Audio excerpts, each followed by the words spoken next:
Nikki famunggi nakalduda leplaga masa nupa bu hongdokli. Sana tabro nangbo pamungna kaurisi tabro. Niksu irum kumagli. Pamung kaino.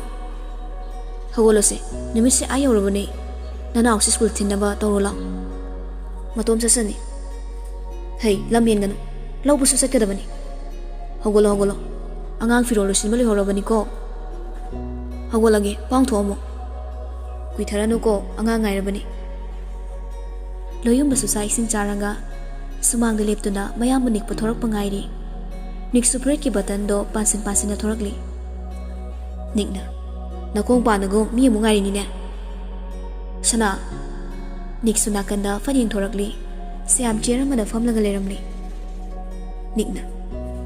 As pelabani. Lao. Nik sumagi buleto start tawduna ngairi. Asumna loyum bagi school tamda thinbalakli. School gi lambi duda chalamba satri pumba makoyanida loini ingangli. Gen mapaduda niksu gari khamli. Suti pung kyano? Aniga minute ni punga. Yare jango. Loyum basu sangkre niksu mamai leruduna amuk mayum nomda lakli. Somda lady test makal khara tawrami. 90% di phagali. Pura cure oigadaba khasik ta ngairabani. Lao silfong lao. Lyric supam thai. Punsi baso Dr. Amagon sinaduna wari watai khara sanaduna lady. Lyric ki test ki report so yingminari. Lyric kage koibado mathang makaso koilei leiduna yingli. Maha kuina fam bahinak traduna mapanda punsiba khangalamda thorakli. Wari sanari badu loibaga punsiba maningdon thorakli.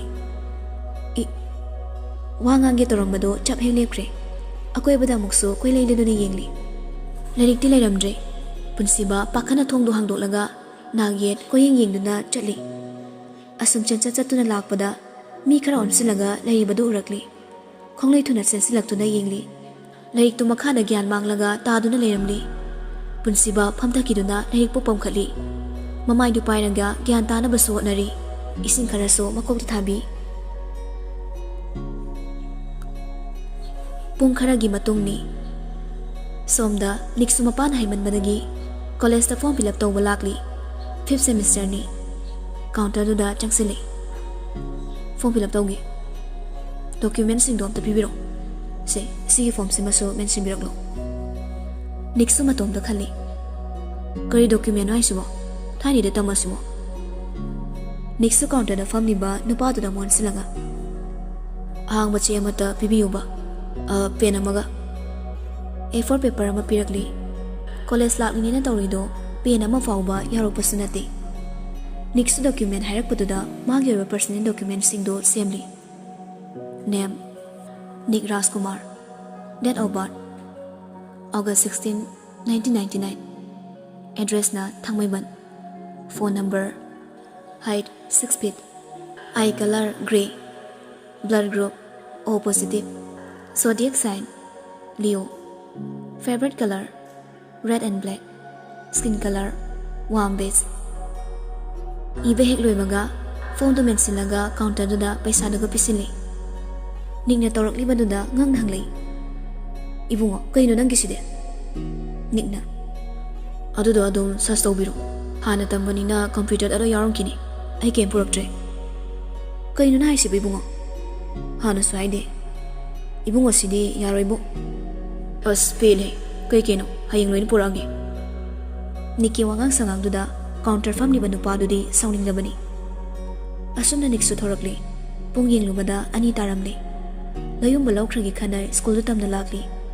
Gate gi khara laptakna gari du khamli. Gari duda sompham laga leiri. School suti thana raduna satra singsu thongna rakli. Layum badu fana thengla phawba thorakli. Kona thangda thorakli.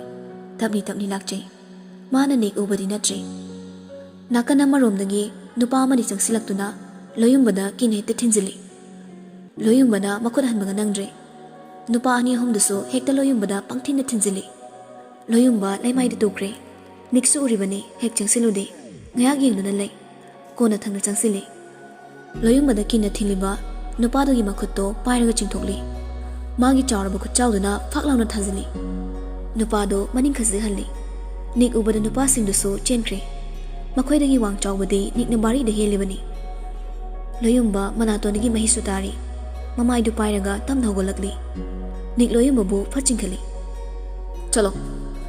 Amuk sulukhamduda phak thajinbi. Khongpak na muksa kawbi. Loyumba muktu sinkri. Nik saun hairakli. Na thibong pandaba mina furaga nangna khupang na fong thaba ngamdaba. Sijakro nang hingmagi kanadre. Nangina koktuda Gandhian philosophy gi wakhalami chencheli. Hayojiktina Subhash Chandra Bose ki philosophy khangabo. Mina khupang tharadi nangna tararak thagadaba. Sala thorai masasidi.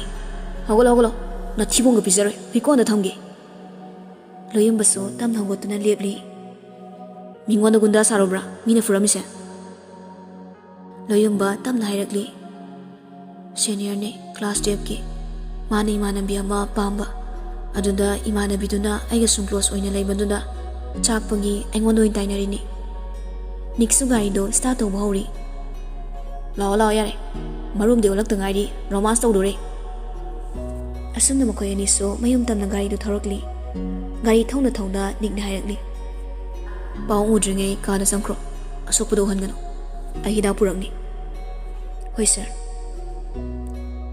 leptana sumtharokpana yaurakle mayumso nikna haibagi matung ina loyumbaso mapabung uhanda tumina magi kana changkre niksu first aid box to loyumbada piramnaga thokre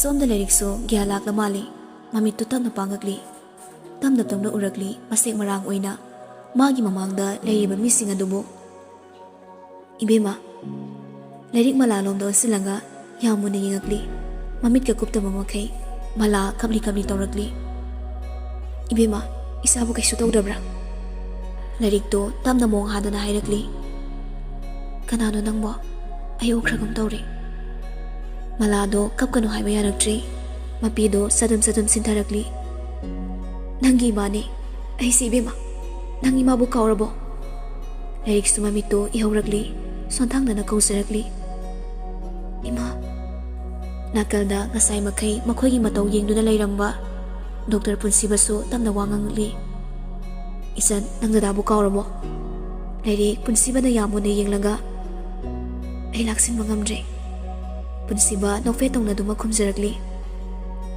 Nalana fagi daw ni Ibani di ngasinahan mating naman ni Layrik na Ima sida kayo wala ino ay na sida tumamisi na kay gino. Malaso makoy na sida laki magiwari pumba lizarakli. Ado bulay riki mafam na di pumna mag-arim batari. Makari mata ningsing matoktre. Kaukre pumna magkaukre. Magi mamakak tani manaw ningsing liba. Punsiba haraw na hirakli. Ima isan si pari mawakal tari ima. Malana. Pumna magsi ibunga na ho nabibagini.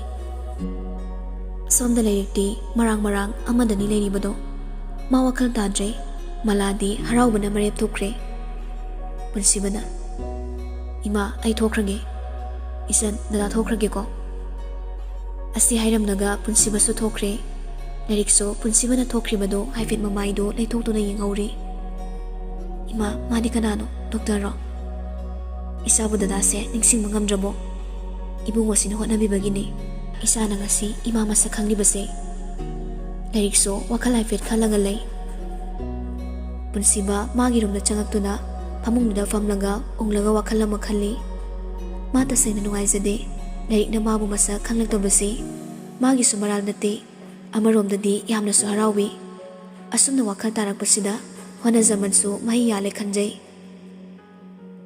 Ikoy na malaso punsiba gi manang tiyangagtuna wari karasanari Punsibana Yani ima yuman bado Kara tapsaraso disaster na bado ay hainaragi ima Aduga ima isan gidak to matam kara pizabi ko Hoy adugi di rai bane Ibu nga magi sidi adum disaster tulase Hoy ima ay hangagi Mala soda sano taraga Nasana namu masakang dre haiduna Nang nasal mo warong nukoy mo nga Kaya warong ni ima ay suhana dong kangi Karam thoktoriba ima su khangde Kemta pakhat pigano ima mana hina gyan tarabani Matam kharagi matungda mana kauribasingse nongma natraga nongmadi soidina ningsinglaktoini.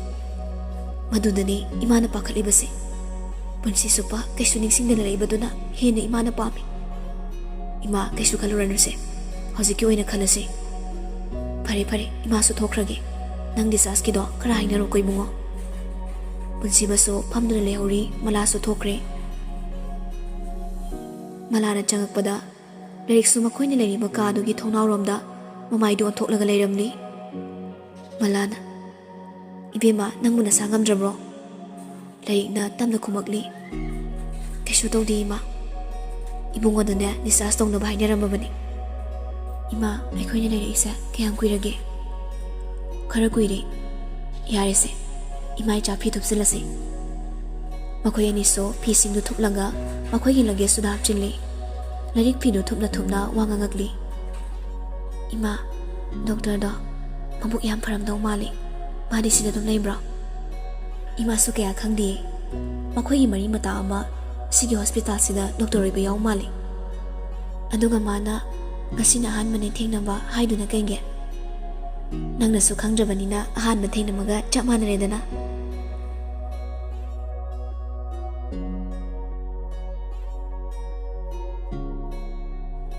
Somda nikso phamungda hiplanga laptop to putholaga metuna leiri. Phone du so amu kari nomsu yingli. Call amasu lagli thuna ma paikhatlaga. Hello. Hello. Tai. Nikto khonjel khara kantakna hairikli. Hai papia thorai masa sidi. Nikhil do nolaga. Kaino haini haibo. Aina haiba link do amta tharo. Larik amu paninga iraba.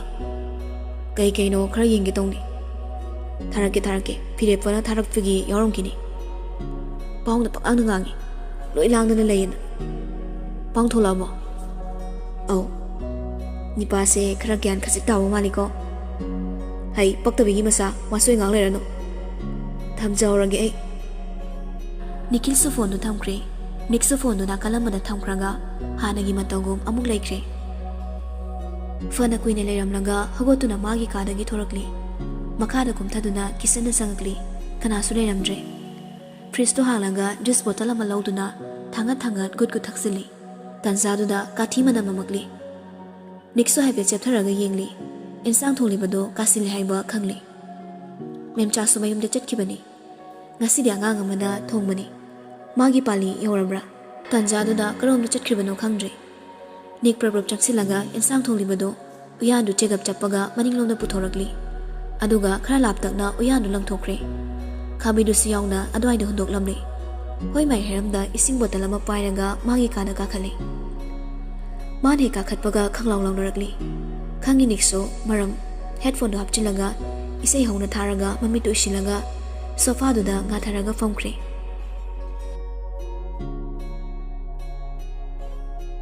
Layugo nungaina yam nungaiba maongda awaba masak khangdabo oyo awabatana masaruk oiduna laklabini nangdi tunggi lambidasu hena nungaina layo awaba haibado sukteng thengnadabo oyo adubo nang dadabudi nongmatang oirabasu ningsingbirauko mikup amata oirabasu oisigi maduna aigi thawaina dadabu kayam nungsi haibado apama lambida salo Karisho kitu sumba pokano.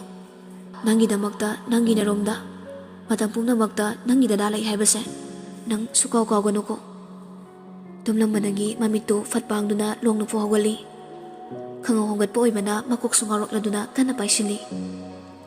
Mala pakan hairagli. Ibima kidore.